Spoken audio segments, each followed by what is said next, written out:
Hello friends. तो कैसे हैं आप सब। तो फ्रेंड्स, हमारी चल रही है एसएसटी की एनसीईआरटी सीरीज, जिसमें ज्योग्राफी को हम कंप्लीट कर चुके हैं 6, 7 और 8 की तीनों को। और हिस्ट्री हमारी क्लास 7 की कंप्लीट होने वाली है। और आज से शुरुआत करने वाले हैं पॉलिटी की, जिसमें आज है हमारा चैप्टर नंबर 1, विविधता। तो क्लास को लास्ट तक जरूर देखिएगा, क्योंकि आपकी सी टेट के पेपर में क्लास 6, 7, 8 के एनसीईआरटी हिस्ट्री, पॉलिटी, ज्योग्राफी से लाइन बाय लाइन क्वेश्चन पूछे जाते हैं। तो चलिए आज से शुरुआत करते हैं हिस्ट्री की। आज से शुरुआत करते हैं सामाजिक और राजनीतिक जीवन के क्लास 6 की एनसीईआरटी के साथ। और आज है हमारा चैप्टर नंबर 1, विविधता। तो चलिए क्लास की शुरुआत करते हैं और क्लास को लास्ट तक जरूर देखिएगा। अध्याय 1, विविधता की समझ, कि विविधता किस कारण से होती है। और इसमें आपको कहानियां बताई गई हैं, जिनमें से आपको मेन कहानियों को समझना है। आपकी उम्र के 3 बच्चों के बारे में ऊपर में चित्र दिखाया गया है।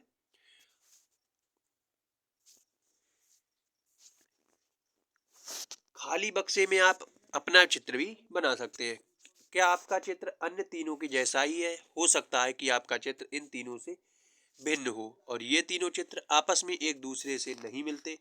ऐसा इसलिए होता है कि हम सबका चित्रकारी करने का अपना अपना तरीका होता है, और जिस तरह हमारी चित्रकारी में भिन्नता है, उसी तरह ये लाइन आपके लिए इम्पोर्टेंट जाती है कि हमारे रूप, रंग, खान पान आदि में भी भिन्नता होती है। और अपनी अध्यापिका की सहायता से पता कीजिए कि आप में कितनी साथियों ने के जवाब एक जैसे हैं। क्या कक्षा में कोई ऐसी साथी भी है जिसकी सूची आपकी सूची से हूबहू मिलती है? शायद नहीं हो। हालांकि ऐसा भी हो सकता है कि कई साथी आपके जवाबों से मिलते जुलते होंगे, और कितने साथियों को आपके जैसी किताब पढ़ना पसंद होगा। और आपकी कक्षा के विद्यार्थी कुल मिलाकर कितनी भाषाएं बोलते हैं, उनमें अब तक आपको ये अंदाजा हो गया होगा कि आपके मामलों में आपकी साथियों की राय किस तरह की है, और कई मामलों में आप उनसे बिल्कुल अलग होते हैं। दोस्ती करना। क्या इंसान से दोस्ती करना आपके लिए आसान होगा जो आपसे बहुत भिन्न है? नीचे दी गई कहानी को सोचिए और पढ़ें। मैंने इसे एक मजाक की तरह लिया है, और मजाक जो कि फटे पुराने कपड़े पहने उस छोटे से लड़के के लिए था, जो जनपद की भीड़ वाले वाले चौराहे में लाल बत्ती पर अखबार बेचता था। मैं जब भी वहां से गुजरता था, वह अंग्रेजी का अखबार हाथ में लहराते हुए मेरे पीछे भागता, और उस दिन सुर्खियों को हिंदी अंग्रेजी के मिले जुले शब्दों में चिल्लाकर सुनाता रहता। इस बार मैं पटरी के सहारे रुका और मैंने उससे हिंदी का अखबार मांगा। उसका मुंह खुला का खुला रह गया और उसने पूछा, मतलब आपको हिंदी आती है? बिल्कुल, मैंने अखबार के पैसे देते हुए कहा। क्यों, तुमने क्या सोचा? वह रुका। पर आप लगते तो हो बड़े अंग्रेज हो। वह बोला, मतलब कि आप हिंदी भी पढ़ सकते हो? हाँ बिल्कुल, मैं पढ़ सकता हूँ। और इस बार मैं थोड़ा अधीर होते हुए बोला, मैं हिंदी बोल सकता हूँ, पढ़ सकता हूँ, लिख सकता हूँ। मैंने स्कूल में 2 सब्जेक्ट विषय के साथ हिंदी पढ़ी है। सब्जेक्ट? उसने पूछा।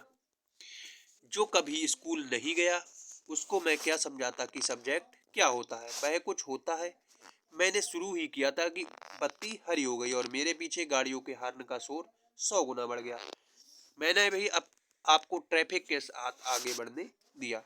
अगले दिन फिर वह वहां पर पहुंचा और वह मुस्कुरा रहा था, और मेरी तरफ हिंदी का अखबार ले बढ़ाते हुए उसने कहा, भैया आपका अखबार, अब बताइए ये सब्जेक्ट क्या चीज है? अंग्रेजी का ये शब्द उसकी जबान पर अजीब लग रहा था। ऐसा लग रहा था मानो अंग्रेजी में सब्जेक्ट का शब्द का दूसरा अर्थ है, जिसका मतलब प्रजा। उस अर्थ में वह उसका प्रयोग कर रहा था। ओह, ये कुछ पढ़ाई लिखाई से संबंधित है, मैंने कहा। उसके बाद चूंकि बत्ती लाल हो गई थी, सो मैंने पूछा, तुम कभी स्कूल गए हो? वह, कभी नहीं, उसने जवाब दिया। फिर बात बढ़ाते हुए उसने गर्व से कहा कि मैं जब इतना ऊंचा था तब से मैंने काम करना शुरू कर दिया, और उसने मेरी साइकिल की गद्दी के बराबर में अपने आप को नापा था। पहले मेरी माँ के साथ मैं आता था, लेकिन अब मैं अकेले ही कर लेता हूँ। अभी तुम्हारी माँ कहाँ है? मैंने पूछा। तब तक बत्ती हरी हो गई और मैं चल पड़ा। मैंने उसे अपने पीछे कहीं से चिल्लाते हुए सुना, वह मेरठ में है, और उसके साथ बाकी ट्रैफिक के शोरगुल में डूब गया। मेरा नाम समीर है, अगले दिन कहा, और बड़े शर्माते हुए मेरा नाम पूछा। आपका नाम? तो बड़े आश्चर्य के साथ बात हुई और मेरी साइकिल डगमगाई, क्योंकि मेरा नाम भी समीर है, मैंने बताया। क्या उसकी आंखें एकदम चमक उठी? हाँ, मैंने मुस्कुराते हुए कहा कि तुम्हें पता है समीर का अर्थ क्या है? हवा, पवन। और पवन पुत्र कौन है जानते हो? हनुमान। तो अब से आप समीर एक और मैं समीर दो।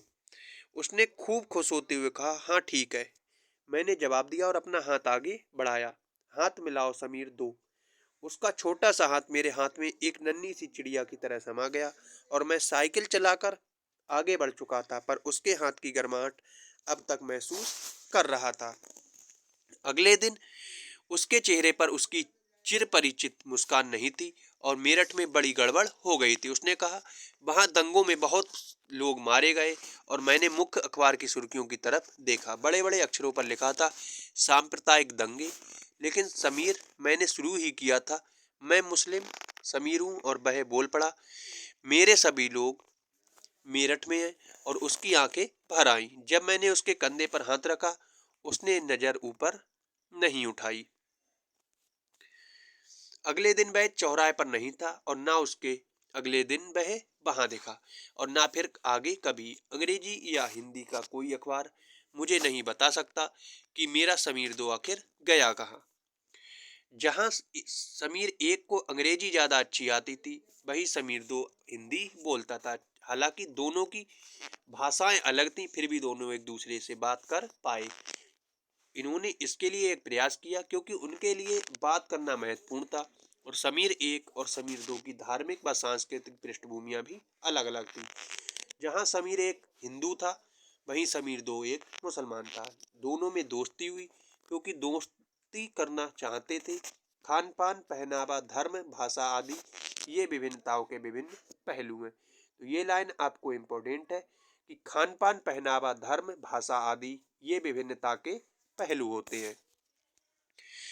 अपनी विविध धार्मिक और सांस्कृतिक पृष्ठभूमियों के अलावा समीर एक और समीर दो अन्य मामलों में भी एक दूसरे से अलग थे। उदाहरणतः उनके त्योहारों में की सूची, क्योंकि दोनों के त्योहार अलग अलग होंगे। समीर ने एक दिन भी स्कूल में पढ़ाई नहीं की थी, और जबकि दूसरे समीर ने पढ़ाई की थी, और जिसने पढ़ाई नहीं की थी वह अखबार बेचता था। समीर दो को स्कूल जाने का मौका मिला ही नहीं। आपने संभवतः अपने इलाके में ऐसे कई लोगों को देखा होगा जो गरीब हैं और जिनकी भोजन, घर और कपड़े की जरूरतें भी पूरी नहीं हो पाती। ये फर्क उस फर्क से अलग है जिसके बारे में हमने पहले पढ़ा, और ये विविधता का रूप नहीं है, बल्कि गैर बराबरी का रूप है। गैर बराबरी का मतलब होता है कि कुछ लोगों के पास ना अवसर है और ना ही जमीन है, या पैसे का या संसाधन नहीं है जो दूसरों के पास है। इसीलिए गरीबी और अमीरी विविधता का रूप नहीं है। इसको लोग असमानता यानी गैर बराबरी कहा जाता है।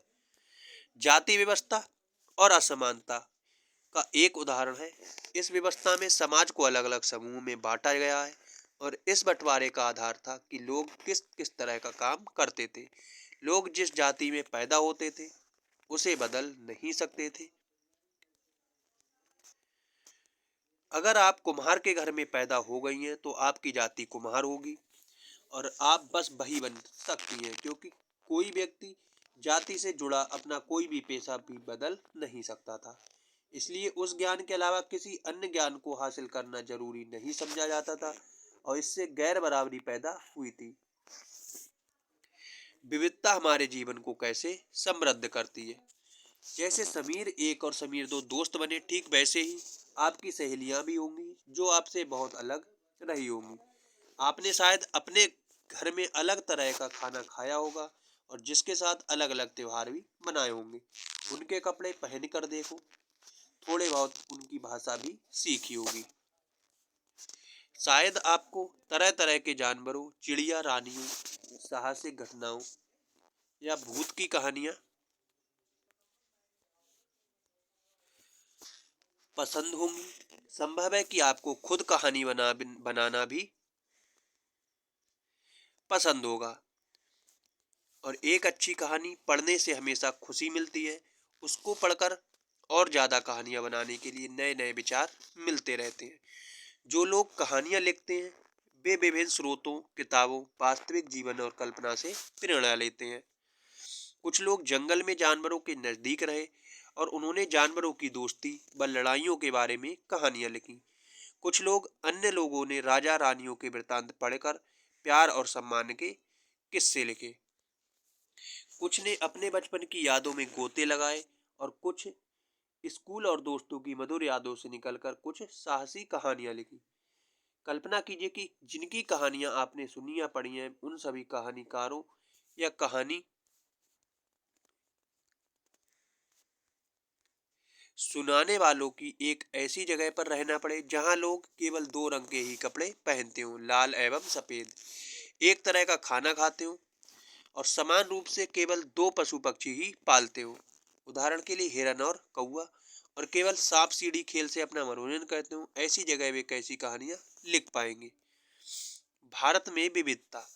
भारत विविधताओं का देश है और हम विभिन्न भाषाएं बोलते हैं, विभिन्न प्रकार का खाना खाते हैं, अलग अलग त्योहार मनाते हैं और भिन्न भिन्न धर्मों का पालन करते हैं। लेकिन गहराई से सोचे तो वास्तव में हम एक ही तरह की चीजें करते हैं, केवल हमारे करने के तरीके अलग अलग होते हैं। हम विविधता को कैसे समझें। करीब 200 साल पहले जब रेल, हवाई जहाज, बस, कार हमारे जीवन का हिस्सा नहीं थे, तब भी हम लोग संसार के एक भाग से दूसरे भाग की यात्रा करते थे और वे पानी के जहाज में, घोड़ों, ऊंटों पर बैठकर या फिर पैदल चलकर। अक्सर ये यात्राएं खेती और बसने के लिए नई जमीन तलाश में या फिर व्यापार के लिए की जाती थी, क्योंकि यात्रा में बहुत समय लगता था। इसीलिए लोग नई जगह पर अक्सर काफी लंबे समय तक ठहर जाते थे और इसके अलावा सूखे और अकाल के कारण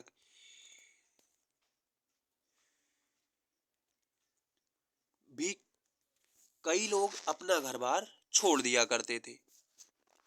उन्हें जब भरपेट खाना नहीं मिल पाता था तो वे नई जगह पर जाकर बस जाते थे और कुछ लोग काम की तलाश में और युद्ध के कारण अपना घर छोड़ देते थे।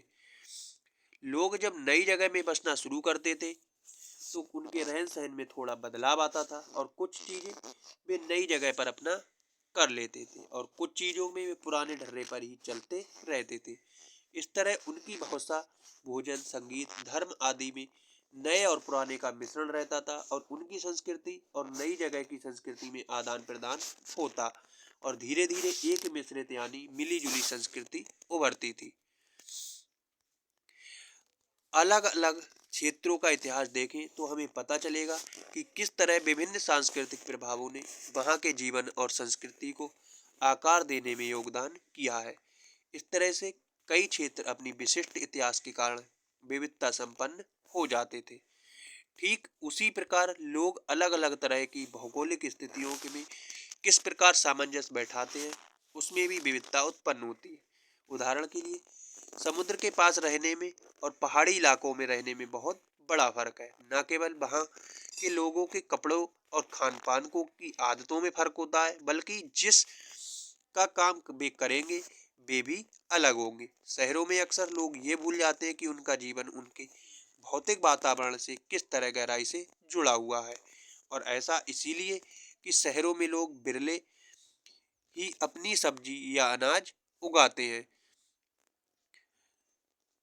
उदाहरण के लिए देखते हैं लद्दाख और केरल को, क्योंकि लद्दाख जो कि एक पहाड़ी इलाका है और केरल जो कि एक समुद्री इलाका है।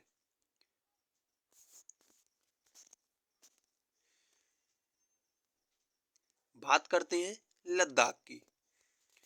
लद्दाख जम्मू कश्मीर के पूर्वी में पहाड़ियों में बसा एक रेगिस्तानी इलाका है और यहाँ पर बहुत ही कम खेती संभव है, क्योंकि इस क्षेत्र में बारिश बिल्कुल नहीं होती और ये इलाका हर वर्ष काफी लंबे समय तक बर्फ से ढका रहता है। इस क्षेत्र में बहुत ही कम पेड़ उग पाते हैं। पीने के लिए पानी लोग गर्मी के महीनों में पिघलने वाली बर्फ पर निर्भर करते हैं। यहाँ के लोग एक खास किस्म की बकरी पालते हैं जिससे पश्मीना ऊन मिलता है और ये ऊन कीमती होती है, इसीलिए पश्मीना शाल इसी ऊन से बनाई जाती है जो बहुत महंगी होती है। लद्दाख के लोग बड़ी सावधानी से इन ऊन को इकट्ठा करके कश्मीर के व्यापारियों को बेच देते हैं और मुख्यतः कश्मीर से ही पश्मीना शालें बुनी जाती हैं। यहाँ के लोग दूध से बने पदार्थ जैसे कि मक्खन एवं मांस खाते हैं और हर एक परिवार के पास कुछ गाय, बकरी और याक होते हैं। रेगिस्तान में होने का मतलब ये नहीं है कि व्यापारी यहाँ आने के लिए आकर्षित नहीं हुए।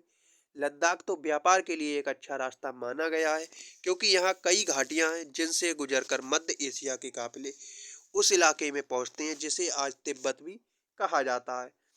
ये काफिले अपने साथ मसाले, कच्चा रेशम, दरियाँ आदि लेकर चलते हैं। लद्दाख के रास्ते में ही बौद्ध धर्म तिब्बत पहुंचा और लद्दाख को एक छोटा तिब्बत भी कहा जाता है। करीब 400 साल पहले यहाँ पर लोगों का इस्लाम धर्म से परिचय हुआ और अब ये अच्छी खासी संख्या में मुसलमान रहते हैं। लद्दाख में गानों और कविताओं का बहुत ही समृद्ध मौखिक संग्रह भी है और तिब्बत का ग्रंथ केसर सागा लद्दाख में काफी प्रचलित है और उसके स्थानीय रूप से मुसलमान और बौद्ध दोनों ही लोग गाते हैं और उस पर नाटक खेलते हैं। अब बात करते हैं केरल राज्य की। केरल भारत के दक्षिण पश्चिम कोने में बसा हुआ एक राज्य है और यह एक तरफ समुद्र से घिरा हुआ है और दूसरी तरफ पहाड़ियों से।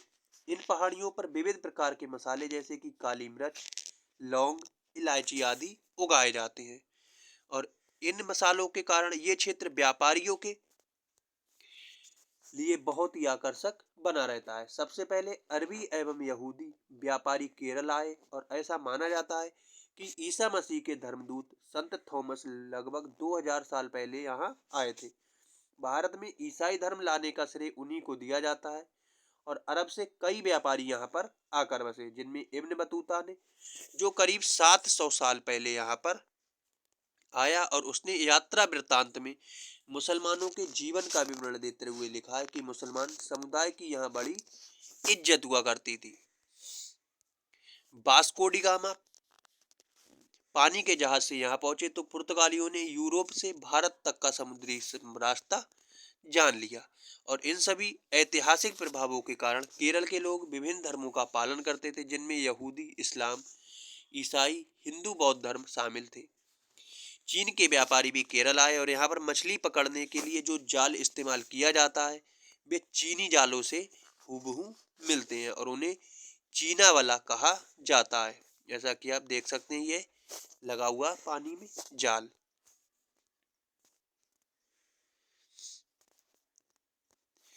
तलने के लिए लोग बर्तन का इस्तेमाल करते हैं और उसे चीना चट्टी कहा जाता है। इसमें चीन शब्द इस बात की ओर इशारा करता है कि इसकी उत्पत्ति कहाँ से हुई होगी। केरल की उपजाऊ जमीन और जलवायु चावल की खेती के लिए बहुत उपयुक्त है और वहाँ के अधिकतर लोग मछली, सब्जी और चावल खाते हैं।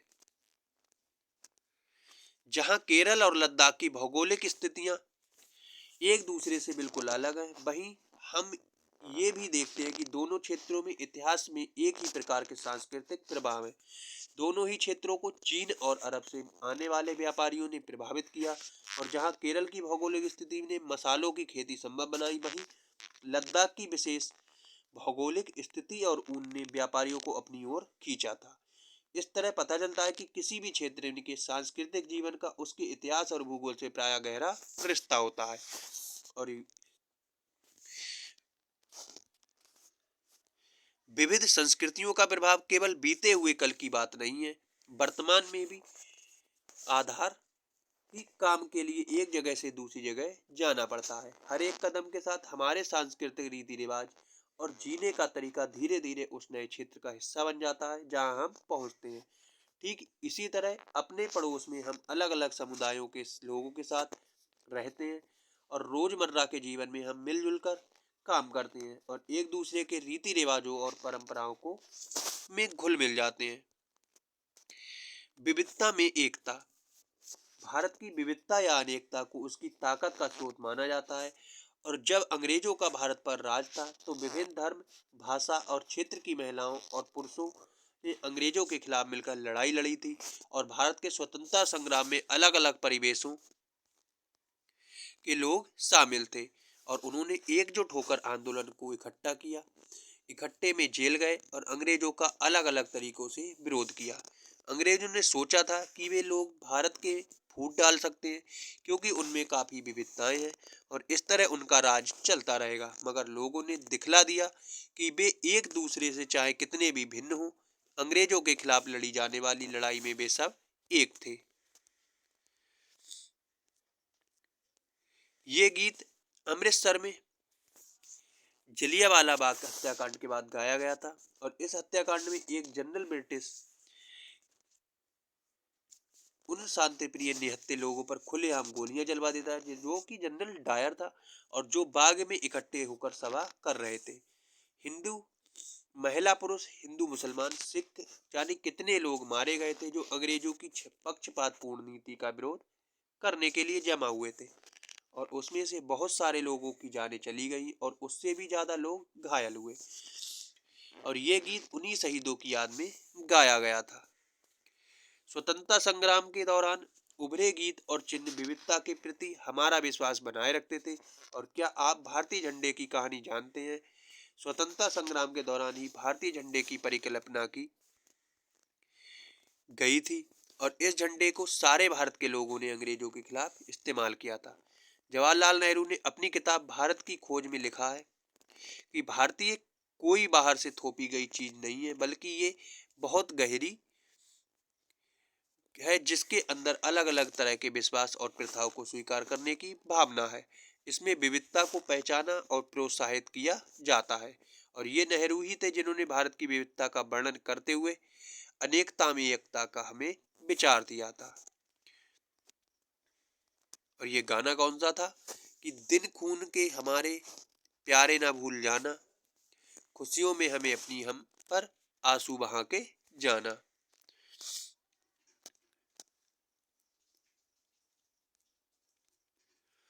तो आज का पहला चैप्टर हमारा यहीं कंप्लीट होता है। तो आज की क्लास आपको कैसी लगी कमेंट बॉक्स में जरूर बताना। क्लास अच्छी लगी हो तो क्लास को लाइक और चैनल पर नए हो तो चैनल को सब्सक्राइब जरूर कर ले। मिलते हैं कल अगली क्लास के साथ।